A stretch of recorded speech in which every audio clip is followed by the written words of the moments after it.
شروع اللہ کا نام لے کر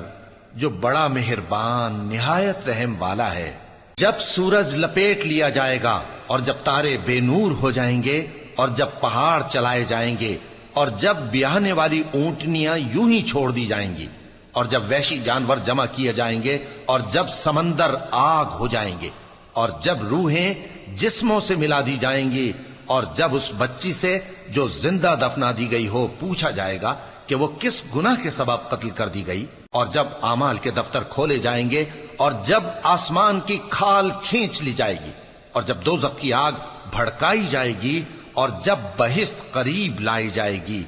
تب ہر شخص معلوم کر لے گا کہ وہ کیا لے کر آیا ہے۔ پس میں ان ستاروں کی قسم کھاتا ہوں جو پیچھے ہٹ جاتے ہیں اور جو سیر کرتے اور غائب ہو جاتے ہیں، اور رات کی قسم جب وہ پھیلنے لگتی ہے، اور صبح کی قسم جب وہ نمودار ہوتی ہے، کہ بے شک یہ قرآن اس فرشتہ عالی مقام کا سنایا ہوا پیغام ہے جو صاحب قوت ہے، مالک عرش کے ہاں اونچے درجے والا ہے، سردار ہے، ساتھ ہی امانت دار ہے۔ اور مکے والو، تمہارے رفیق یعنی ہمارے پیغمبر صلی اللہ علیہ وآلہ وسلم دیوانے نہیں ہیں،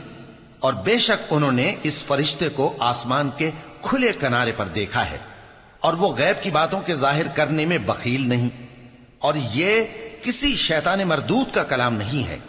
پھر تم لوگ کدھر جا رہے ہو؟ یہ قرآن تو تمام جہانوں کے لیے نصیحت ہے،